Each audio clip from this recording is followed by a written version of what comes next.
नमस्कार, आप देख रहे हैं लाइव यूपी न्यूज़। नज़र हर खबर पर।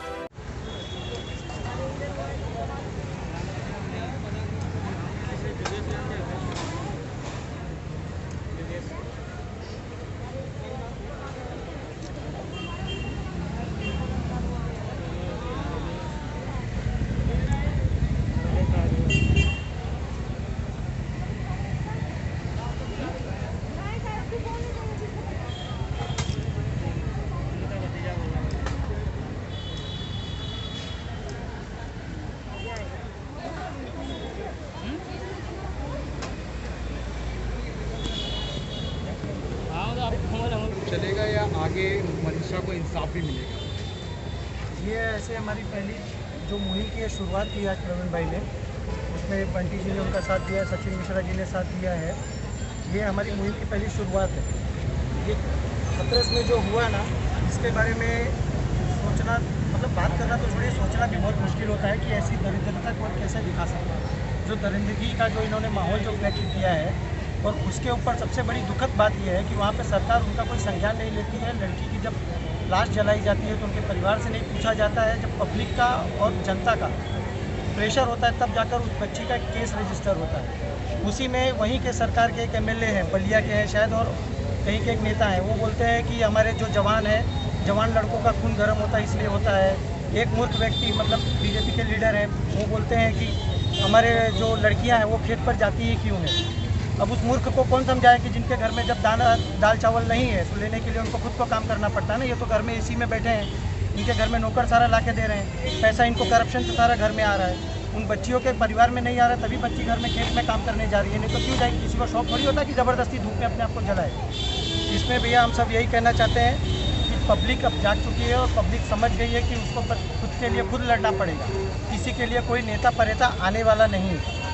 इसमें हमको खुद को जागना है और हमको खुद को लड़ना है और खुद को करना है। आज श्रद्धांजलि का कार्यक्रम है, इसलिए ज़्यादा न बोलते हुए मैं बस इतना कहूँगा कि इन दुष्टों को खड़े चौराहे पर मार देना चाहिए। और यूपी में न सिर्फ वो रेपिस्ट को, साथ में सीएम को भी दंड देना चाहिए। और जो कल शाम को जो घटना घटित हुई है 6 साल बच्ची के साथ जो घटना हुई है, उसके लिए ये जो 2 नेता हैं, जो एक बलिया के एमएलए और एक कहीं और के बीजेपी के नेता हैं, इनके बयानबाजी के वजह से हुआ ऐसा बोलकर इनको भी उस केस में पार्टी बनाकर इनको भी सज़ा देनी चाहिए। क्योंकि जब ये ऐसे बयान देते हैं तभी वो लड़के जिनकी मानसिकता बहुत गंदगी भरी है, जिनकी मानसिकता में, उनको और बढ़ावा मिलता है। क्योंकि उनको पता है कि ऐसे तटपुंजी और छोटे के नेता लोग बैठे हुए हैं जो इनकी मदद करें।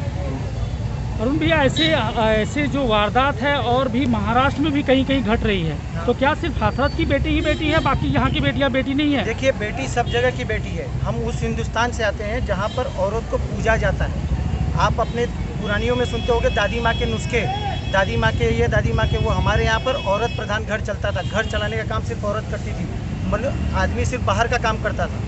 बेटी हर जगह की बेटी होती है, चाहे वो मेरी हो, चाहे आपकी हो, चाहे भाई साहब की हो, चाहे इन भाई साहब की हो।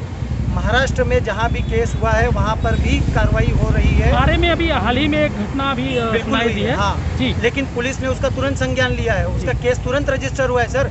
तो आप डिमांड क्या करते हैं महाराष्ट्र सरकार से कि उसे इमीडिएट क्या किस तरह से इन्वेस्टिगेशन आप चाहते हैं? उसका तुरंत इन्वेस्टिगेशन होना चाहिए और जो आरोपी हो ना उसको भी हैंग करना चाहिए। आरोप ये जो रेप का जो केस है, इसमें 7 साल की जो सजा है, केस ही 10 साल चल जाता है।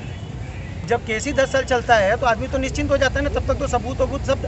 अब जैसे यहीं पर हो गया, हाथरस में हो गया, लड़की को बॉडी जला दिए, अब वो प्रूफ क्या देंगे? पुलिस वहाँ पर पहले बोल रही थी कि रेप ही नहीं हुआ है, और जब बच्ची का खुद का वीडियो है कि उनके साथ रेप हुआ है, फिर भी पुलिस बोलती है रेप नहीं हुआ। मरता आदमी कभी झूठ बोलता है इतने कष्ट में? मेरा सिर्फ यही कहना है, चाहे महाराष्ट्र की गवर्नमेंट हो चाहे यूपी की गवर्नमेंट हो, इसकी बाकायदा मतलब संज्ञान लेना चाहिए, इसके ऊपर बाकायदा इंक्वायरी होना चाहिए, और जो भी इसका आरोपी होना उसको सीधा टांग दो। Only one solution to stop rape, that is rape. Hang till that. Till that.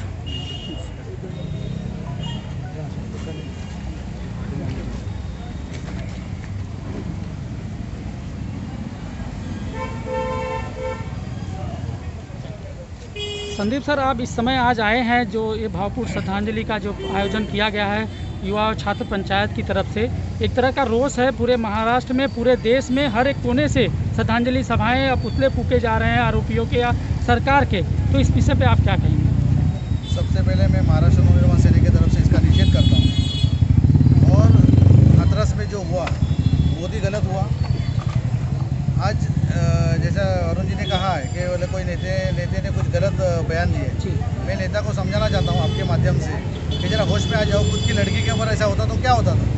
तो मेरा एक ही कहना है कि आज जो वारदात हुई है वो सब गलत हुआ है, और इसको जैसा अरुण भाई ने जो बोला है कि भाई इसको फांसी की सज़ा होनी चाहिए। आज क्या होता है, कोई भी घटना होती है, पुलिस इंक्वायरी कर देकर टाइम निकाल देती है 10 साल 15 साल, तो किसी को न्याय मिलता नहीं है। आज अनेक आप देखेंगे केसेस जिसमें आज गवर्नमेंट ने, कोर्ट ने बहुत अलग अलग तरीके से बयानबाजी करके वो केस 10 साल 15 साल खींचे हैं। तो मुझे लगता है ये केस में सीरियस से लेके वहाँ के जो सरकार है उन्होंने सीरियस से लेके इसके ये लड़की के परिवार को न्याय देना चाहिए, ऐसा मेरा खुद का कहना है। और ख़ास करके मैं कुछ चैनल और कुछ न्यूज़ वाले को ये समझाना चाहता हूँ कि आपको खाली इंडिया में खाली सुशांत सिंह और कंगना रनावत दिख रही है क्या? आज उसके अलावा इतने मैटर्स है। आज कोरोना का एक महामारी में आज आदमी लोग मर रहे, कोई किसी को बताना नहीं चाहता है। तो मेरा एक ही कहना है कि मीडिया ने भी इसके ऊपर थोड़ा ध्यान देना चाहिए और ज़्यादा में ज़्यादा हाईलाइट हो और आरोपी को कैसे ज़्यादा में ज़्यादा सज़ा हो, इसके ऊपर प्रयास करना चाहिए। तो कुछ मीडिया वालों को मेरा ये आरोप है कि कुछ मीडिया वाले इसको दिखाते नहीं है। तो मैं आपके माध्यम से कहना चाहता हूँ कि मीडिया ने जास्ती ये सब चीज़ दिखाना चाहिए और अवेयरनेस करना चाहिए कि ये सब वारदात करने के अंदर क्या उसका अंजाम है। तो इसके लिए आपके माध्यम से वापस एक बार मैं आपको आह्वान करता हूँ कि आप जल्द से जल्द और ज़्यादा में ज़्यादा इसको प्रसिद्धि देवें ताकि वो आरोपी को जल्द से जल्द सजा हो। इंसाफ के लिए महाराष्ट्र नवनिर्माण सेना क्या इस तरह की जो घटनाएं हैं उसको रोकने के लिए सरकार से कुछ डिमांड करना चाहती है? 101% हमारा निवेदन भी रेडी हुआ है। मीरा भाईंदर में हम लोगों ने उस विषय में हम लोगों ने सही का जो मुहिम था वो हमने कैंपेनिंग चालू की है और जल्द से जल्द हम SP को जाके मिलेंगे और ये हमारा कार्रवाई चालू है उसके ऊपर। Thank you.